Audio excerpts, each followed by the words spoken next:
As a young journalist, my role models were Edward R. Murrow, David Brinkley, Walter Cronkite, Eric Sevareid. So how in the world did I become the inspiration for Will Ferrell's movie character Ron Burgundy, a blow-dried, airheaded, skirt-chasing, irreverent television anchorman? Ferrell says he found inspiration while watching Crim in a Lifetime documentary on pioneering journalist Jessica Savage. Good evening, I'm Mort Crim with Jessica Savage. He says at one point they were talking to this anchor, Mort Crim, who was basically saying, I was a blank to her. What made me laugh was watching him. He still spoke like this. He still used his on-camera voice.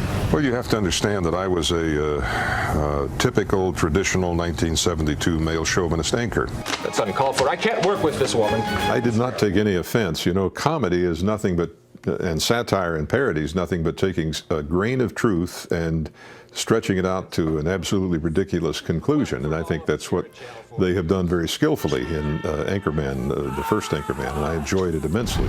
Will invited Renee and me to attend the premiere of Anchorman 2. And at the after-party, Will thanked me for taking the spoof in good humor. And I said, well, frankly, Will, if you had billed this movie as a documentary, I'd really be pissed. But I said, I think any of us in any profession have to be able to laugh at ourselves and have to see some of the humor that exists in even the most serious profession. It wasn't the first time my profession had been parodied. When the Mary Tyler Moore Show was one of the hottest series on TV, I invited Ted Knight for an interview on my real newscast. As the affable but buffoonish Ted Baxter on Mary Tyler Moore, Ted did not disappoint. Thank you, Bob. It's Mort, but... Mort, yes. I am Ted Baxter, and here is the news. Dateline, Washington.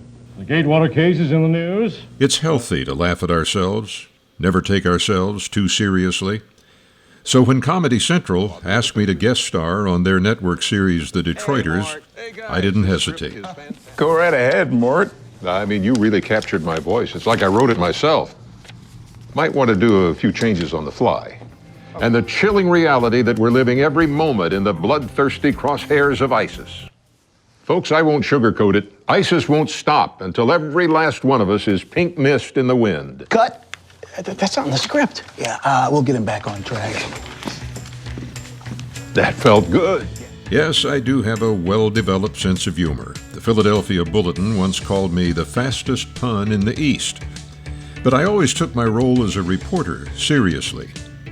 During my nearly 50 years as an active journalist, I tried to follow the advice of Joseph Medill, founder of my alma mater, Northwestern's Medill School of Journalism.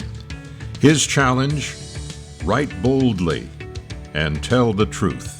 And there it goes, the rocket rising slowly off the pad here at the Kennedy Space Center. As the sound moves over our way, the rocket has cleared the tower. A powerful Saturn rocket taking 3 young men and an ageless dream on their way to the moon, and it looks like a perfect liftoff from here at the Kennedy Space Center. Much of my career was in radio, and for 5 years I was honored to be the permanent vacation substitute for America's most listened to commentator. Paul Harvey, News and Comment. Brought to you by Beauty Rest by Simmons. Now for Paul Harvey, here's Mort Crim. Good morning from Detroit, where a championship pro football team is as rare as the air over Denver's Mile High. Working mostly in front of broadcast microphones and television cameras, it's always been a special treat for me to share with a live audience. And I especially enjoy these days talking to people my own age. This is Charles Osgood. My friend Mort Crim refuses to be one of those prophets of gloom and doom who can find the dark cloud behind every silver lining. In fact, Mort would argue that right now is the greatest time in history to be alive. When we run a glass of water from our kitchen tap, or flip on a light switch, or pick up a telephone, or start our cars, we are enjoying luxuries that kings and emperors couldn't even have imagined just a few generations ago. This is a terrific time to be alive. Mort's brand of practical optimism got a standing ovation from 6,000 attendees at the prestigious $1 Million Roundtable in Anaheim, and from 14,000 insurance agents in Milwaukee. My friends, the greatest threat to our nation today is no longer communism. It isn't socialism, or fascism, or liberalism, or conservatism. The greatest threat to our nation today is negativism. And we see it everywhere. Mort's optimism is believable because it's real. It's the single-dimension people for whom life is out of balance, who can't tolerate retirement. They're the ones who retire, and 6 months later, they're dead. One of my very good friends was CEO of a major media conglomerate. He retired at the age of 59. And I stopped in to see him the other day because he's now taken up flying. He always wanted to fly. And this guy, in the course of just a few years, has gone from no rating to getting his multi-engine instrument commercial rating, and he's bought a twin-engine airplane. And of course, all he wants to talk about is airplanes. So I stopped and we talked about airplanes. And I said, Jim, how is life going in retirement? He said, you know, I am so busy, I don't know where I ever found time to work. He's on so many boards and doing so many exciting things that life is great because he was a man who always lived life in balance. His identity was not tied up in his vocation. And so when he retired, it became a transition. It became a move into another dimension of life.